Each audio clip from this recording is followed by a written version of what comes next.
इधर कोरबा जिले में हाथियों के हमले से अब तक 50 से अधिक लोगों की जान जा चुकी है। सैकड़ों लोग बेघर हो गए हैं।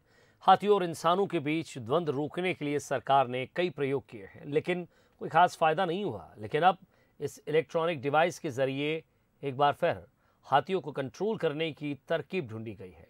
दावा किया जा रहा है कि इस डिवाइस के लगने से हाथियों का दल रिहायशी इलाकों में नहीं आएगा। अब रुकेंगे हाथियों के हमले। नई टेक्नोलॉजी के हो रहे चर्चे। डिवाइस से दूर होगी परेशानी, नहीं पड़ेगी जान गंवानी। कोरबा जिले के कोरबा और कटघोरा दोनों वन मंडलों में हाथियों का उत्पात जारी है। 1.5 दशक से जिले के जंगल में हाथियों की चहलकदमी है और यहाँ इंसानों के साथ हाथियों का द्वंद्व एक बड़ी परेशानी है। एक बार फिर हाथियों के उत्पात को रोकने के लिए वन विभाग नया कदम उठाने जा रहा है। इस बार हाथी प्रभावित इलाकों में एनाइडर लगाया जा रहा है। एनाइडर एक ऐसा डिवाइस है जो सौर ऊर्जा से चलेगा। इसकी रेंज में हाथी के आते ही सायरन बजने लगेगा और रात के अंधेरे में रोशनी भी निकलेगी, जिससे हाथी के हमले से बचने में राहत मिलेगी।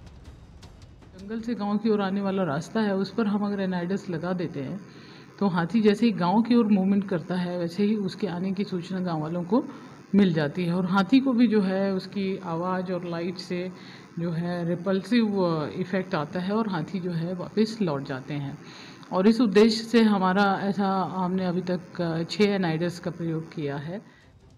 आंकड़ों पर गौर करें तो अकेले कोरबा वन मंडल क्षेत्र में पिछले 5 सालों में हाथियों ने 16 ग्रामीणों को मार डाला।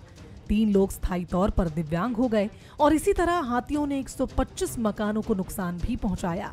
मृतकों के परिजनों को करीब 70 लाख रुपए मुआवजा दिया गया, वहीं घायलों को 2.5 लाख के करीब मुआवजा मिला।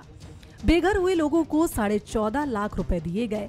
वहीं फसल नुकसान के लिए 3.5 करोड़ रुपए से अधिक मुआवजा दिया जा चुका है। यह आंकड़ा पिछले 5 साल का बताया जा रहा है, जबकि पिछले 1 दशक से हाथियों का तांडव जारी है। इसी तरह कटघोरा वन मंडल इलाके में भी यही हालात है।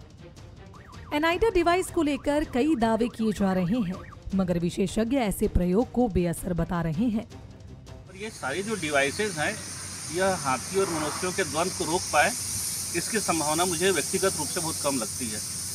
हमको तो बल्कि यह रिसर्च करना चाहिए कि ये जो डिवाइस हम यूज़ करते हैं उनका हाथियों के मनोविज्ञान पर क्या असर हो रहा है। हो सकता है कि तेज़ आवाज़ से, हो सकता है कि तेज़ लाइट से हाथी ज़्यादा उग्र हो रहे हों, वो ज़्यादा हिंसा पर उतारू हो रहे हों। और जितनी भी मानवीय गतिविधियां जंगल में चल रही है उनको यदि हम कम करें, जंगलों में ही उन्हें आवास और भोजन की व्यवस्था हम करें हाथियों के लिए, तो मनुष्य और हाथियों के बीच का जो द्वंद्व है वह कम हो सकता है। कोरबा के जंगलों में हाथियों का दल घूमता रहता है। कुदमुरा, करतला, बालको के जंगलों में हाथियों का झुंड इत्मीनान से घूमता है। वहीं कटघोरा वन मंडल के केंदई, मोरगा, चोटिया इलाके में भी हाथियों की चहलकदमी रहती है। अभी भी करीब 60 हाथियों का झुंड कोरबा और कटघोरा वन मंडल क्षेत्र में घूम रहा है, जिससे दहशत का माहौल है और लोग हाथियों के उत्पात का स्थायी समाधान चाह रहे हैं। अब इलेक्ट्रॉनिक डिवाइस लगाने से कितना फायदा मिलता है, इसका इंतजार तो करना होगा। लक्ष्मण महंत, बंसल न्यूज, कोरबा।